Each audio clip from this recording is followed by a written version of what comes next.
అను రాజయోగాలు అనుభవిస్తూ సంతోషంగా తన జీవితాన్ని సాగిస్తున్న సమయంలో అనుని చూసి ఎప్పుడు ఏడుస్తూ ఉంటుంది పెద్ద కోడలు అనూష.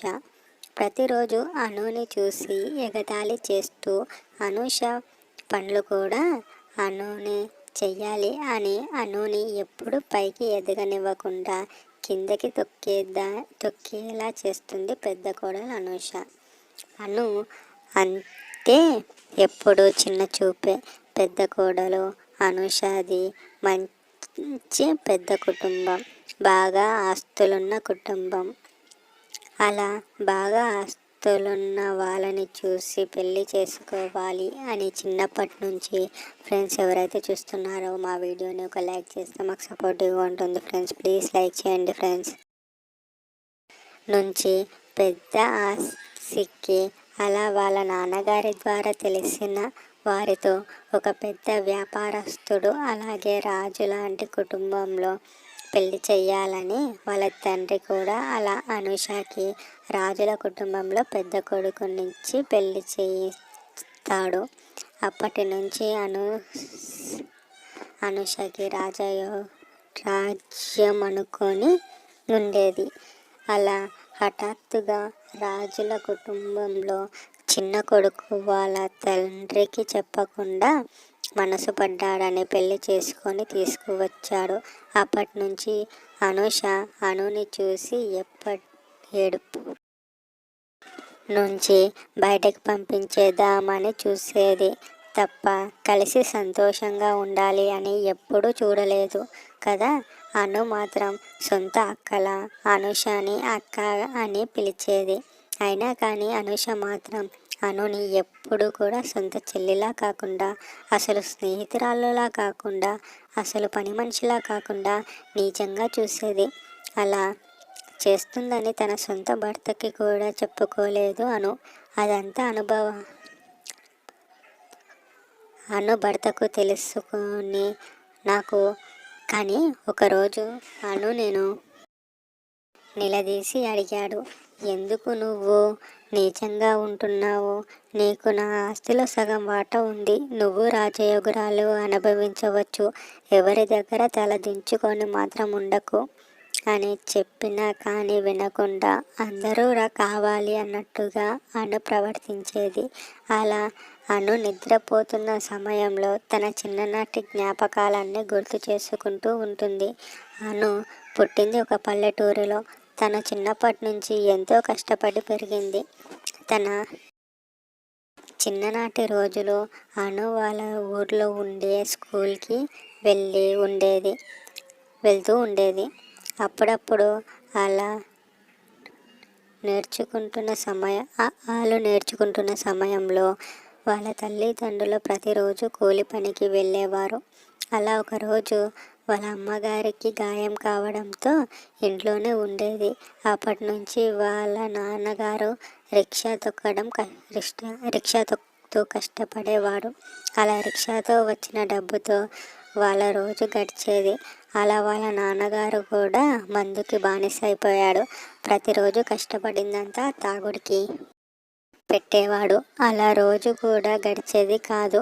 అలా అను స్కూల్లో మధ్యాహ్నం భోజనం పథకం కింద మధ్యాహ్నం భోజనం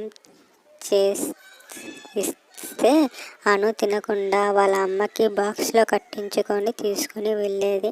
అలా అను ఒకరోజు తిని ఇంకో రోజు తినకుండా ఉండేది. అను కూడా ఏదో ఒక పనికి వెళ్ళాలి అలా అనుకుంటుంది. అప్పటి నుంచి తనకి 10 సంవత్సరాలు ఉంటాయి. ఎవరు పనిలో పెట్టేవారే కాదు. అదే సమయంలో అను వాళ్ళ వీధిలో పెద్ద ఇంట్లో, అందులో అందరూ పెద్దవాళ్ళే ఉంటారు. వాళ్ళ పనులు వాళ్ళు చేసుకోలేకపోయేవారు. అదే సమయంలో అను వాళ్ళ ఇంటికి వెళ్ళి, అమ్మగారు నాకు ఏదైనా పని ఇప్పించండి అమ్మా అని అడగడంతో, నువ్వు చిన్నపిల్లవమ్మా, నువ్వేం చేయగలవు అని అనడంతో తనకున్న కష్టాలన్నీ చెప్పుకుంటుంది అను. అలా ప్రతిరోజు వాళ్ళ ఇంట్లో పనికి వెళ్ళేది. ముగ్గురికి సరిపడా 3 పూట్ల తిండి పంపించేది ఆ పెద్ద ఆవిడ. అలాగే ప్రతి వారానికి కొంచెం డబ్బులు ఇచ్చేది. అలా అను అటువైపు స్కూల్కి వెళ్ళేది, ఇటువైపు పని చేసుకునేది. అలా ఇంటిని నడిపేది అను. అలా అనుకి 18 సంవత్సరాలు రావడంతో అను ఇళ్లలో పనులు చేసుకుంటూ వాళ్ళ ఇంట్లో పరిస్థితిని చూస్తే వాళ్ళ ఇళ్లను నడిపిస్తుంది గమనించిన రాజుల కుటుంబంలో చిన్న కొడుకు అదంతా గమనించి అనుని ప్రేమించడం మొదలు పెడతాడు. తెలియకుండానే అనుపై ప్రేమ పెరిగిపోతుంది. అలా అను దగ్గరికి వెళ్ళి చెప్పడంతో నాకు అప్పుడే పెళ్ళంటే ఇష్టం లేదు, మా అమ్మ ఫ్రెండ్స్ ప్లీజ్ లైక్ చేయండి ఫ్రెండ్స్, నాన్నల్ని చూసుకోవాలి అని చెప్పడంతో నేను ఒక రాజు కుటుంబం నుంచి వచ్చాను, ఇలా పెళ్లి చేసుకుంటానంటే ఎందరో అమ్మాయిలు నా వెంట పడేవారు, నువ్వు మాత్రం మీ తల్లిదండ్రులను మీద చూపిస్తున్న ప్రేమ అదే పెళ్ళైన మొగుడు మీద కూడా అంతే చూపిస్తావు అని నిన్ను పెళ్లి చేసుకుంటాను, ఇంకెవరిని చేసుకొని అని వాళ్ళ తల్లిదండ్రులను నొప్పించి అనుని పెళ్లి చేసుకొని ఇంటికి తీసుకువెళ్తాడు ఆ రాజుల కుటుంబంలో చిన్న కొడుకు. అలా పెళ్లి చేసుకొని వెళ్ళిన తర్వాత వాళ్ళ తండ్రి, నా పేరు నిలబెట్టావురా, మనకెంత డబ్బు ఉందో కానీ ప్రేమగా అర్థం చేసుకొని కూడా తీసుకోవచ్చు, అదిరా నువ్వు చాలా మంచి పని చేశావు, కోడలు పిల్లాయిని ఏమీ అనకుండా జాగ్రత్తగా చూసుకో. అప్పుడే ఇంటి పెద్ద కోడలు వచ్చి అనుని ప్రశ్న వేయడం అడుగు మొదలు పెడుతూ, నువ్వు ఎవరో, నువ్వు ఎక్కడి నుంచి వచ్చావో, నేను ఒక పల్లెటూరు నుంచి వచ్చాను అని చెప్పడంతో అప్పటి నుంచి అనుపై ద్వేషం పెంచుకుంటుంది ఆ పెద్ద కోడలు అనూష. అలా ఒకరోజు భవనంలో ఎవరు లేని సమయంలో పెద్ద కోడలు అనూషకి ఉన్నట్టుండి మెట్ల మీద నుంచి కాలు జారి కింద పడిపోతుంది. భవనంలో ఎవరు లేని సమయంలో గట్టిగా అరుపులు వినిపించిన అనుకి వెంటనే కిందకి వచ్చి అనూషని మోసుకుంటూ బయటకు వెళ్ళి ఎవరు లేకపోయేసరికి అనుని భుజంపై మోసుకుంటూ హాస్పిటల్కి తీసుకువెళ్తుంది. అలా హాస్పిటల్లో చేర్చిన అను డాక్టర్తో మాట్లాడి, నా దగ్గర డబ్బులు ఏమీ లేవు, నేను రాజు భవనం నుంచి వచ్చాను, మా వారు రాగానే మీకు డబ్బులు ఇప్పిస్తాను అని బ్రతిమలాడుతుంది. కానీ హాస్పిటల్లో, ఏంటమ్మా నువ్వు రాజభవనం నుంచి వచ్చావా, మీ దగ్గర రూపాయి లేదా, అది నేను నమ్మాలా అని ఏదో ఖాళీగా మాట్లాడుతున్నావు. అప్పుడే అను దగ్గర ఉన్న బంగారు గాజులు తీసి ఇస్తుంది. అలా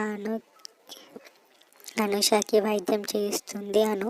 ఆ తర్వాత రాజభవనానికి వెళ్ళి జరిగిందంతా చెప్పడంతో వెంటనే రాజభవనం నుంచి అందరూ వచ్చి చూసేసరికి డాక్టర్ ఆశ్చర్యపోతాడు.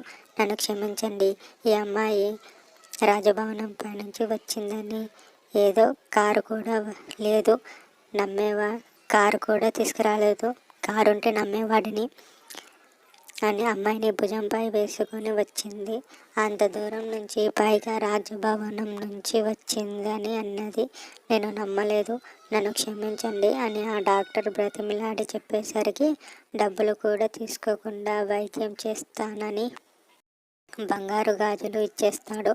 అలా జరిగిందంతా తెలుసుకున్న అనూష, ఇన్నాళ్ళు నేను ద్వేషిగా చూశాను, నువ్వు నాకు సహాయం చేశావేమో అనుకున్నాను, సొంత చెల్లిలా చూసావు అని అప్పటి నుంచి అనూష అనుని సొంత చెల్లిలా చూసుకుంటుంది. అలా వాళ్ళందరూ కలిసి సంతోషంగా బ్రతుకుని జీవిస్తూ ఉన్నారు. ఫ్రెండ్స్, మీరు మా వీడియోస్ని చూసినందుకు థ్యాంక్స్ ఫ్రెండ్స్, ప్లీజ్ ఒక లైక్ వేయండి. Thank you all.